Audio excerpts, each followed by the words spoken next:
नमस्कार, डेली 24 भारत देख रहे हैं आप। मैं हूं आपके साथ साहिल धुलिया। बुलेटिन की शुरुआत करेंगे। उत्तर भारत इन दिनों भीषण गर्मी और हीट वेव की चपेट में है, जहां कई इलाकों में तापमान 47 डिग्री सेल्सियस तक पहुंच गया है। तेज धूप और लू के कारण जनजीवन पूरी तरह प्रभावित हो गया है। दिन के समय सड़कों पर सन्नाटा देखने को मिल रहा है और लोग जरूरी काम होने पर ही घरों से बाहर निकल रहे हैं। गर्मी के इस प्रकोप के कारण अस्पतालों में हीट स्ट्रोक और डिहाइड्रेशन के मरीजों की संख्या बढ़ने की आशंका जताई जा रही है। डॉक्टरों ने लोगों को सलाह दी है कि वो पर्याप्त मात्रा में पानी पिए, हल्के कपड़े पहने और दोपहर 12 बजे से 4 बजे के बीच बाहर न निकल। इस बीच तेलंगाना से बड़ी दुखद खबर सामने आई है, जहां भीषण हीट वेव के कारण 16 लोगों की मौत हो गई है। लगातार बढ़ते तापमान और गर्म हवाओं ने हालातों को और गंभीर बना दिया है। प्रशासन ने प्रभावित इलाकों में अलर्ट जारी कर दिया है और लोगों को सुरक्षित स्थानों पर रहने की सलाह दी है। मौसम विभाग ने चेतावनी जारी करते हुए कहा है कि आने वाले दिनों में उत्तर भारत समेत कई राज्यों में हीट वेव का असर जारी रहेगा। कुछ इलाकों में तापमान और बढ़ने की संभावना भी जताई गई है। प्रशासन ने नागरिकों से अपील की है कि वो गर्मी से बचाव के सभी जरूरी उपाय अपनाएं, जैसे छाया में रहना, ORS का सेवन करना और बिना जरूरत के बाहर न निकलना। सरकार और स्वास्थ्य विभाग स्थिति पर नजर बनाए हुए है और किसी भी आपात स्थिति से निपटने के लिए पूरी तरह से तैयार है।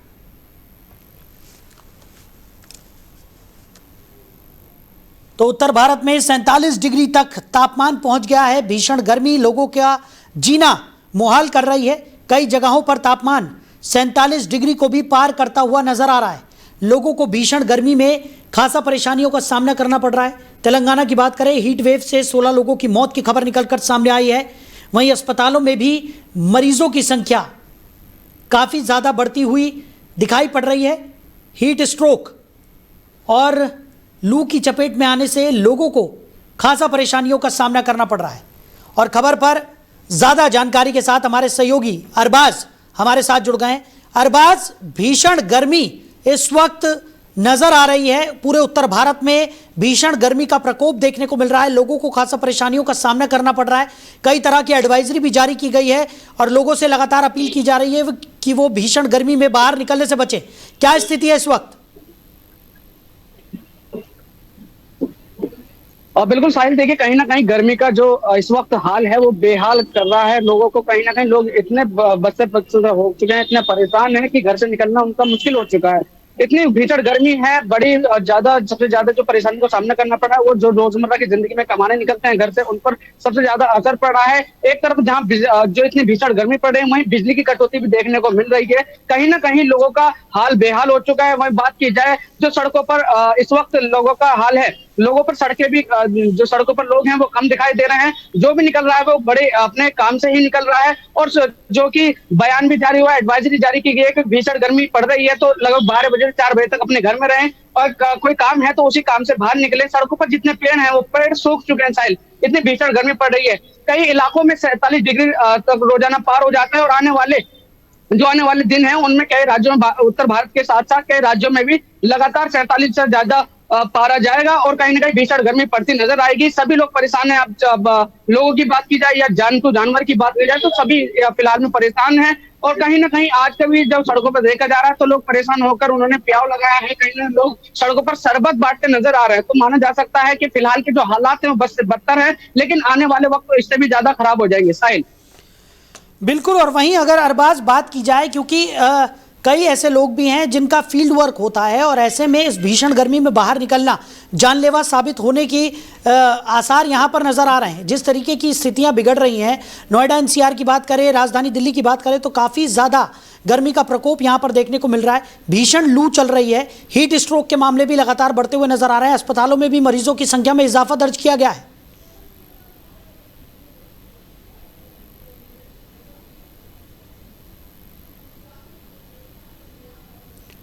अरबाज, सुन पा रहे हैं आप?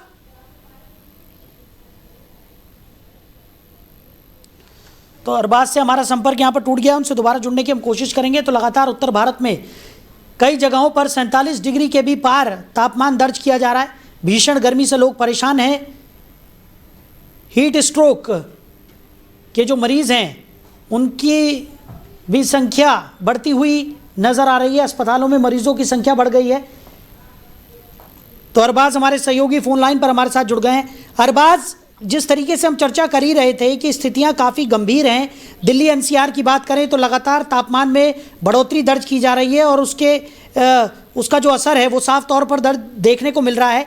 लोग जो फील्ड वर्क करते हैं उनके लिए काफ़ी ज़्यादा मुश्किलें यहाँ पर खड़ी होती हुई नजर आ रही हैं। अस्पतालों में भी मरीजों की संख्या में इजाफा दर्ज किया गया है। बिल्कुल साहिल, देखिए अगर हॉस्पिटलों की बात की जाए तो कहीं ना कहीं उनकी जो वृद्धि है, मरीजों की संख्या लगातार बढ़ती नजर आ रही है। और ये वही लोग हैं जो गर्मी से परेशान होकर कहीं ना कहीं जिनमें अंदर पानी की कमी है या जिस तरीके से गर्मी में रहते हैं, धूप में रहते हैं और उनको परेशानी का सामना करना पड़ा, इसी वजह से मरीजों की संख्या लगातार बढ़ती जा रही है। फिलहाल एडवाइजरी जारी की गई है कि अपने घर पर रहें, सुरक्षित रहें। और हम भी डेली 24 भारत के दर्शकों से यही बोलना चाहेंगे कि आप घर से बाहर निकलें तो किसी काम से निकलें, जो हल्के कपड़े हैं उनको पहने और जो पानी है उसको लगातार पीते रहें, कहीं ना कहीं उनका सेवन करते रहें, पानी का नींबू पानी पीते रहें कहीं, क्योंकि ये जो भीषण गर्मी है ये हालत बेहाल कर रही है। लोगों को इस वक्त काफी नुकसान का सामना करना पड़ा है। तो कहीं ना कहीं एडवाइजरी पीछे से भी जारी की जा रही है और सबकी निगाहें हैं कि आने वाले वक्तों में और भी ज्यादा बिगाड़ पैदा हो सकता है। और इसी हालात को देखते हुए जो लोगों की एडवाइजरी जारी की जा रही है, लगातार जारी की जा रही है, उनको समझाया बिल्कुल लगातार हम देख रहे हैं कि अरबाज एडवाइजरी यहाँ पर जारी की गई है। लोगों से अपील भी की जा रही है कि वो कम से कम इस कड़ी धूप में बाहर निकलें और बाहर निकलने से बचें। लेकिन कई लोगों का काम होता है कि उन्हें फील्ड में जाना पड़ता है, उनके लिए मजबूरी बन जाता है कि उन्हें काम पर जाना ही है।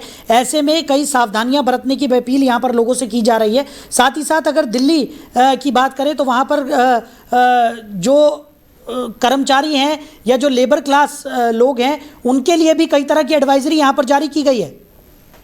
बिल्कुल, देखिए ये एडवाइजरी सभी तमाम लोगों के लिए है, चाहे वो मजदूर हो, चाहे वो एक आम आदमी हो, चाहे वो सड़कों पर काम कर रहा हो, चाहे वो धूप में काम कर रहा हो, सभी के लिए एडवाइजरी जारी की जा रही है कि दोपहर 12 बजे से 4 बजे के बीच बाहर न निकलें, उससे बचें। क्योंकि साहिल, जैसा कि आपने बताया था, तेलंगाना में ये बहुत बड़ी खबर है कि वहां पर भीषण हीट वेव के कारण 16 लोगों की मौत हो गई और लगातार और ये ज्यादा ना मामला बढ़ता जा रहा है। लगातार बढ़ते तापमान और गर्म हवाओं ने हालत और गंभीर कर दी है साहिल।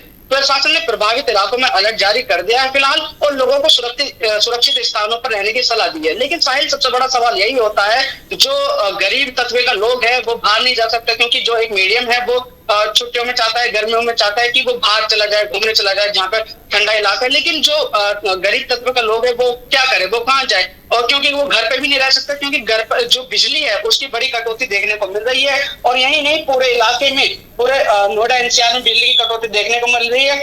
कुछ इलाकों में तापमान और बढ़ने की संभावना जताई गई है। साहिल, प्रशासन ने नागरिकों से अपील की है कि गर्मी से बचाव के सभी जरूरी उपाय हैं उनको अपनाएं, जैसे छाए में रहें और कहीं ना कहीं ORS का सेवन करते रहे, बिना डर बाहर न निकलना। सरकार और स्वास्थ्य विभाग स्थिति पर नजर फिलहाल बनाए हुए हैं, किसी भी आपात स्थिति में निपटने के लिए तैयार है। साहिल, सबसे बड़ा सवाल यही खड़ा होता है कि जो गर्मी इतनी पड़ रही है, क्योंकि अभी हालत बहुत गंभीर बनती जा रही है और आने वाला वक्त और भी ज्यादा गंभीर बनता चला जाएगा। तो फिलहाल में लोगों को खुद इस पर अपने आप को देखना चाहिए और हम भी और आप भी अपने दर्शकों को यही बताएंगे कि आप लोग घर से बाहर न निकले तो किसी काम से निकले, जो हल्के कपड़े हैं उनको पहनते रहें, जो पानी है उसको लगातार सेवन करते रहें। शायद चलिए अरबाज, हमारे साथ जुड़ने के लिए, इस तमाम जानकारी के लिए आपका बहुत शुक्रिया।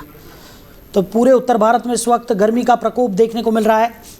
कई जगहों पर तापमान 47 डिग्री को पार कर गया है और आने वाले दिनों में मौसम के और ज़्यादा बिगड़ने के आसार यहाँ पर जताए गए हैं। IMD की तरफ से हीट वेव को लेकर भी एडवाइजरी जारी की गई है। लोगों से लगातार सावधानी बरतने की अपील की जा रही है। साथ ही साथ जो रोज़मर्रा के काम हैं वो भी खासा प्रभावित होते हुए नज़र आ रहे हैं। वहीं अमेरिका के न्यूयॉर्क शहर में भारतीय सूफी परंपरा, आध्यात्मिक संस्कृति और मोहब्बत के संदेश का एक अनोखा संगम देखने को मिला। अजमेर शरीफ दरगाह की 26वीं पीढ़ी के गद्दी नशीन हाजी सैयद सलमान चिश्ती न्यूयॉर्क के प्रसिद्ध रेस्तरां बंगला पहुंचे और खास बात यह रही कि उनकी यात्रा रेस्तरां के ऐतिहासिक 786वें दिन के अवसर पर हुई। इस संयोग ने उपस्थित लोगों का ध्यान आकर्षित किया और इसे आध्यात्मिक दृष्टि से बेहद विशेष माना गया।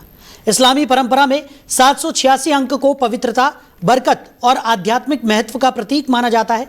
ऐसे में इस दिन हाजी सैयद सलमान चिश्ती की मौजूदगी को कई लोगों ने एक रूहानी संदेश के रूप में देखा। प्रसिद्ध भारतीय मूल के शेफ विकास खन्ना के रेस्तरां बंगला में हाजी सैयद सलमान चिश्ती का स्वागत बेहद श्रद्धा और सम्मान के साथ किया गया। इस अवसर पर अजमेर शरीफ दरगाह, साथ ही दिल्ली स्थित हजरत निजामुद्दीन औलिया की दरगाह से लाई गई मुबारक चादर को रेस्तरां के प्रवेश द्वार पर रखा गया। आयोजन से जुड़े लोगों का मानना था कि इस पवित्र चादर की मौजूदगी से वहां आने वाले प्रत्येक अतिथि को दुआ, शांति और बरकत का एहसास होगा। प्रवेश करते समय अनेक मेहमानों ने चादर के समक्ष श्रद्धा व्यक्त की और इस अनूठी पहल की सराहना भी की। तो कार्यक्रम के दौरान मेहमानों के बीच दिल के आकार वाले विशेष खजूर वितरित किए गए, जिन्हें मोहब्बत, भाईचारे और इंसानियत का प्रतीक बताया गया। आयोजन का उद्देश्य केवल एक सांस्कृतिक समारोह तक सीमित नहीं था, बल्कि विभिन्न समुदायों और संस्कृतियों के लोगों को प्रेम, सेवा और सद्भाव के सूत्र में जोड़ना भी था। सूफी परंपरा की मूल भावना को दर्शाते हुए पूरे आयोजन में मानवता, करुणा और आपसी सम्मान का संदेश प्रमुखता से दिखाई दिया। इस अवसर पर हाजी सैयद सलमान चिश्ती ने कहा कि उनका 786वें दिन यहाँ पहुँचना केवल एक संयोग नहीं, बल्कि ईश्वर की विशेष मर्जी और एक आध्यात्मिक संकेत है। उन्होंने कहा कि बंगला अब केवल भोजन परोसने का स्थान नहीं रह गया है, बल्कि ये प्रेम, सेवा, सम्मान और रूहानी मेहमान नवाजी का एक ऐसा केंद्र बन चुका है जहां अलग अलग पृष्ठभूमि के लोग एक दूसरे के करीब आते हैं। उन्होंने ये भी कहा कि सूफी परंपरा हमेशा इंसानियत, एकता और प्रेम का संदेश देती रही है और आज भी दुनिया को इसी संदेश की सबसे अधिक आवश्यकता है। तो न्यूयॉर्क जैसे अंतर्राष्ट्रीय महानगर में आयोजित इस विशेष कार्यक्रम ने भारतीय सूफी विरासत और आध्यात्मिक संस्कृति को वैश्विक मंच पर एक नई पहचान दी। कार्यक्रम में मौजूद लोगों ने इसे केवल एक धार्मिक या सांस्कृतिक आयोजन नहीं, बल्कि दिलों को जोड़ने वाला एक भावनात्मक और प्रेरणादायक अनुभव बताया। भारत की समृद्ध आध्यात्मिक परंपरा और सूफी संस्कृति की ये झलक न्यूयॉर्क में मौजूद लोगों को भावुक कर गई और प्रेम, सद्भाव, साथ ही मानवता का संदेश दूर दूर तक पहुंचाने का माध्यम बनी। वहीं दिल्ली में भारत और अमेरिका के बीच उच्च स्तरीय द्विपक्षीय वार्ता आयोजित की गई। इस दौरान भारत के विदेश मंत्री एस जयशंकर और अमेरिका के विदेश मंत्री मार्को रूबियो के बीच प्रतिनिधि मंडल स्तर की बातचीत हुई। बैठक के दौरान विदेश मंत्री जयशंकर ने कहा कि भारत और अमेरिका के बीच एक व्यापक वैश्विक रणनीतिक साझेदारी है जो बेहद गहरे और बड़े स्तर के सहयोग पर आधारित है और इसका असर वैश्विक स्तर पर भी देखा जाता है। उन्होंने कहा कि दोनों देशों के हित कई क्षेत्रों में समान हैं और मौजूदा समय चुनौतीपूर्ण जरूर है, लेकिन मजबूत साझेदारों के रूप में भारत और अमेरिका के बीच ये बातचीत बेहद उत्पादक रहेगी। जयशंकर ने आगे कहा कि वो इस वार्ता के परिणामों को लेकर आशान्वित हैं और दोनों देशों के बीच सहयोग और मजबूत होने की उम्मीद है।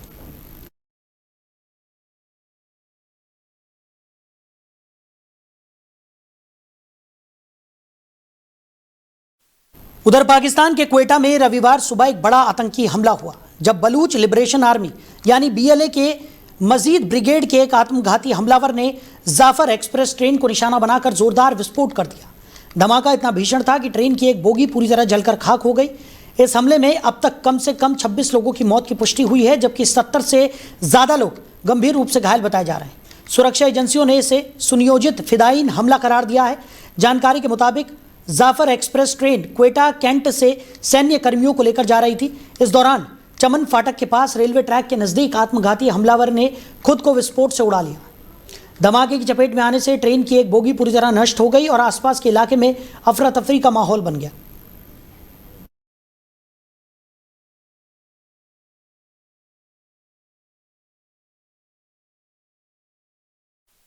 वहीं उत्तर प्रदेश के कौशाम्बी में भीषण गर्मी का असर अब सड़कों पर साफ देखने को मिल रहा है, जहां तेज धूप और तपिश के चलते सड़कें मानो आग उगलती नजर आ रही हैं। गर्म हवाओं और बढ़ते तापमान ने आम जनजीवन को पूरी तरह से प्रभावित कर दिया है। सड़क पर आने जाने वाले राहगीरों को इस भीषण गर्मी में भारी परेशानी का सामना करना पड़ रहा है। दोपहर के समय हालात और भी ज़्यादा कठिन हो जाते हैं जब गर्मी अपने चरम पर होती है और सड़क पर चलना मुश्किल हो जाता है। ऐसे में करारी नगर पंचायत अध्यक्ष शमशाद बॉक्स की तरफ से लोगों को राहत देने के लिए लगातार सड़क पर पानी का छिड़काव कराया जा रहा है। इससे जहां एक ओर तापमान में थोड़ी गिरावट महसूस की जा रही है, वहीं दूसरी ओर राहगीरों को गर्मी से कुछ हद तक राहत भी मिल रही है। स्थानीय लोगों का कहना है कि ये प्रयास सराहनीय है, जिससे भीषण गर्मी के बीच लोगों को कुछ राहत मिल पा रही है।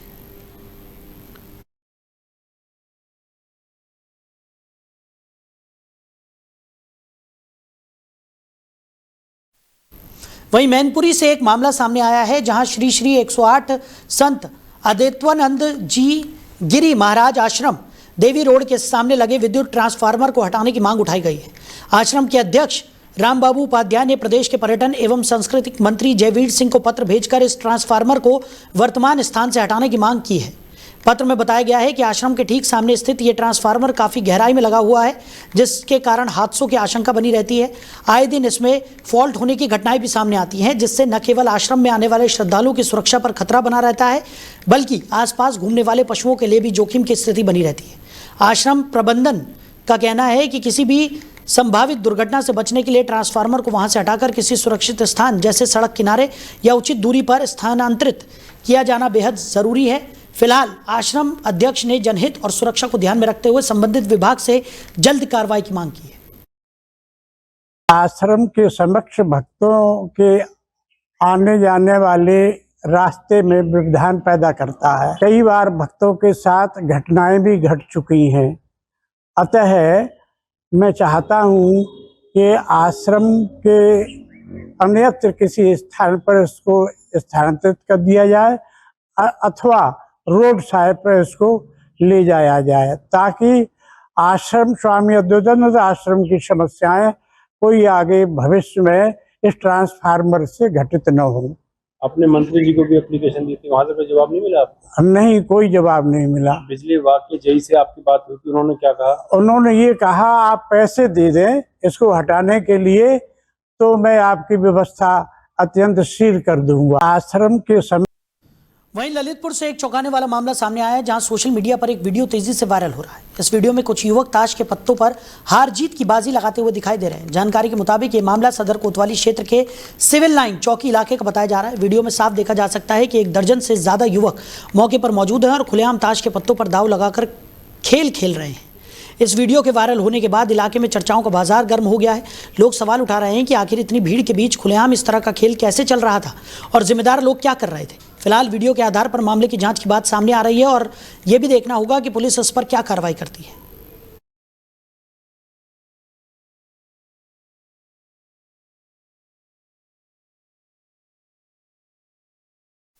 वहीं अलीगढ़ से एक राजनीतिक और सामाजिक माहौल को गरमाने वाला मामला सामने आया है।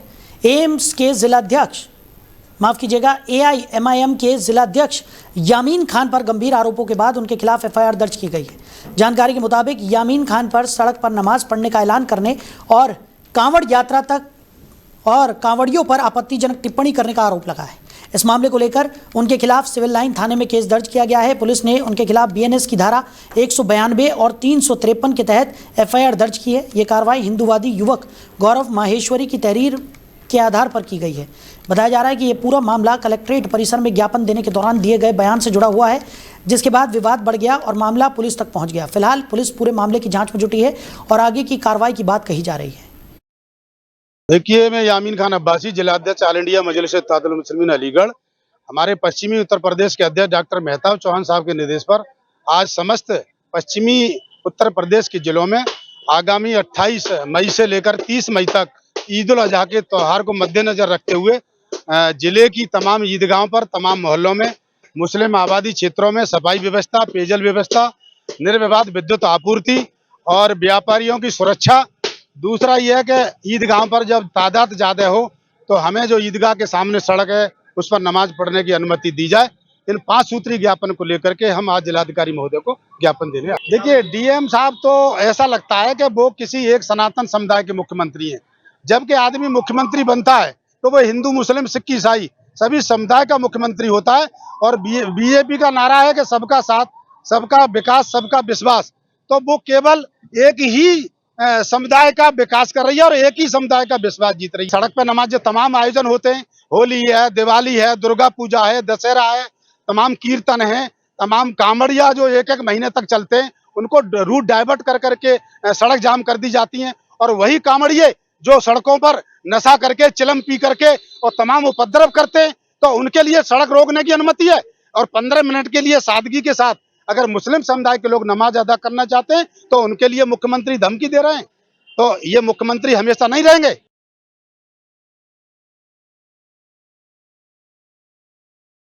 वहीं उन्नाव के माकी थाना क्षेत्र के ग्राम अकबरपुर दबौली से एक गंभीर मामला सामने आया, जहां 2 पक्षों के बीच हुई मारपीट में एक दंपति गंभीर रूप से घायल हो गए। जानकारी के मुताबिक पीड़िता पूजा गौतम और उनके पति कुलदीप गौतम पर दबंग दिलीप और उसके साथियों की तरफ से लाठी डंडों से हमला किए जाने का आरोप है। बताया जा रहा है कि इस हमले में दोनों दंपति गंभीर रूप से घायल हो गए, जिसके बाद उन्हें जिला अस्पताल में भर्ती कराया गया है, जहां उनका इलाज चल रहा है। आरोप है कि रात के समय दिलीप अपने साथियों शिवराम, अखिलेश और 2 अन्य लोगों के साथ पहुंचा और दोनों पर हमला कर दिया। वहीं पीड़ित पक्ष ने इलाज में लापरवाही का भी आरोप लगाया है। ये भी बताया जा रहा है कि इससे पहले लगभग 10 महीने पहले भी इस तरह की घटना हो चुकी है, लेकिन उस समय आपसी समझौते के चलते मामला शांत करा दिया गया था। अब दोबारा हुई इस घटना ने इलाके में तनाव का माहौल पैदा कर दिया है। मामले को लेकर थाना माखी पुलिस का कहना है कि आरोपियों के खिलाफ कार्रवाई की जाएगी और पूरे प्रकरण की जांच की जा रही है।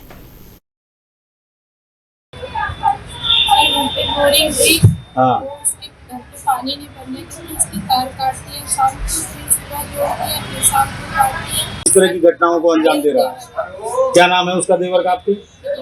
दिलीप। कौन से गांव के निवासी हैं? थाना कौन सा लगता है? माखी थाने आप लोग गए?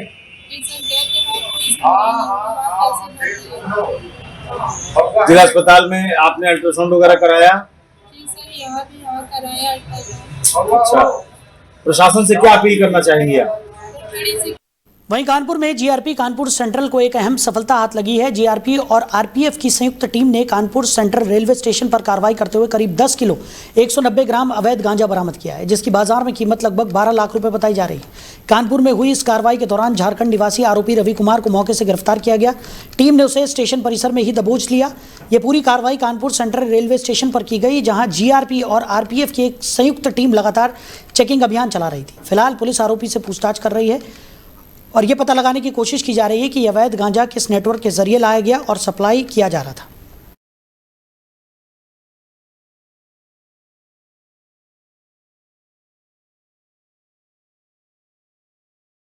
तो फिलहाल इस बुलेटिन में मेरे साथ इतना ही। आप बने रहिए। नमस्कार।